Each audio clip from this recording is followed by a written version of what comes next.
بزرگوں اور دوستو، جب حضرت امیر معاویہ رضی اللہ تعالیٰ عنہ کا انتقال ہو گیا تو انہوں نے اپنی وفات سے پہلے یزید کو کچھ وصیتیں فرمائی تھی۔ ان میں سے ایک یہ بھی تھی کہ میرا اندازہ یہ ہے کہ عراق والے حضرت حسین رضی اللہ تعالیٰ عنہ کو تمہارے مقابلے پر آمادہ کریں گے۔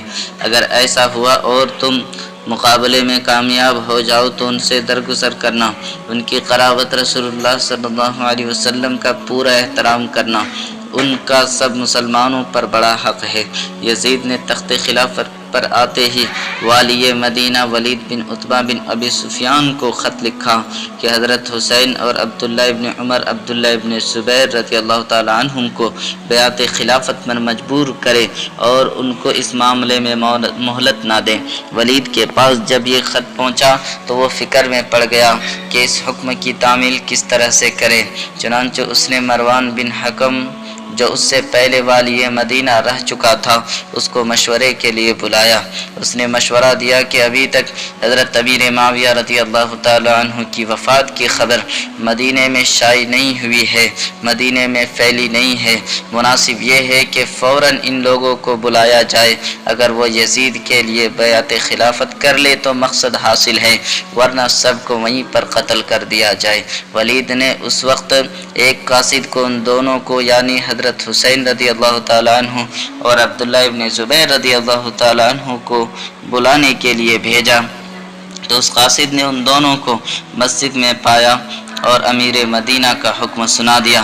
دونوں نے کہا کہ جاؤ تم، ہم ابھی آتے ہیں۔ ان کے جانے کے بعد حضرت عبداللہ ابن زبیر رضی اللہ تعالیٰ عنہ نے حضرت امام حسین رضی اللہ تعالیٰ عنہ سے کہا کہ یہ وقت امیر کی مجلس کا نہیں ہے، اس وقت ہمیں بلانے میں کوئی خاص راز ضرور ہے۔ حضرت امام حسین رضی اللہ تعالیٰ عنہ اپنی ذکاوت و ذہانت سے پوری بات سمجھ گئے۔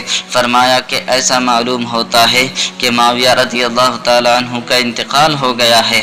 اب وہ یہ چاہتے ہیں کہ لوگوں میں ان کے انتقال کی خبر مشہور ہونے سے پہلے وہ ہمیں یزید کی بیعت پر مجبور کرے۔ عبداللہ ابن زبیر رضی اللہ تعالیٰ عنہ نے بھی ان کی اس رائے پر اتفاق کیا اور کہا کہ اب آپ کیا کریں گے؟ تو حضرت امام حسین رضی اللہ تعالیٰ عنہ نے فرمایا کہ میں جا کر اپنے نوجوانوں کو جمع کر لیتا ہوں اور پھر ان کو ساتھ لے کر کے میں ولید کے پاس پہنچتا ہوں۔ حضرت امام حسین رضی اللہ تعالیٰ عنہ جب ولید کے پاس پہنچ گئے تو وہاں دیکھا کہ مروان بھی موجود تھا۔ سب سے پہلے سلام کیا، پھر فرمایا کہ پہلے تم دونوں میں کشیدگی تھی، تم دونوں میں پہلے انبن تھی، اب میں آپ دونوں کو دیکھ رہا ہوں اور وہ بھی خوش دیکھ رہا ہوں۔ تو پھر آپ نے فرمایا کہ مجھے اس بات سے خوشی ہے اور ان لوگوں کے لیے آپ نے یہ دعا فرمائی کہ اللہ تعالیٰ تم دونوں کے تعلقات کو خوشگوار رکھے۔ اس کے بعد ولید نے یزید کا خط حضرت امام حسین رضی اللہ تعالیٰ عنہ کے سامنے رکھ دیا، جس میں حضرت امیر معاویہ رضی اللہ تعالیٰ عنہ کی وفات کی خبر اور اپنی بیعت کا تقاضا تھا۔ تو حضرت امام حسین رضی اللہ تعالیٰ عنہ نے معاویہ رضی اللہ تعالیٰ عنہ کی وفات پر غم کا اظہار کیا، افسوس کیا اور بیعت کے متعلق یہ فرمایا کہ میرے جیسے آدمی کے لیے یہ مناسب نہیں ہے کہ خلوت میں تنہائی میں پوشیدہ طور پر بیعت کر لوں۔ مناسب یہ ہے کہ آپ سب کو جمع کرے اور بیعت خلافت کا معاملہ سب کے سامنے رکھے۔ اس وقت میں حاضر ہوں گا، جو کچھ ہوگا سب کے سامنے ہو جائے گا۔ ولید ایک عافیت پسند انسان تھا۔ اس بات کو قبول کر کے حضرت حسین رضی اللہ تعالیٰ عنہ کو واپسی کی اجازت دے دی، مگر مروان ولید کے پاس ہی موجود تھا۔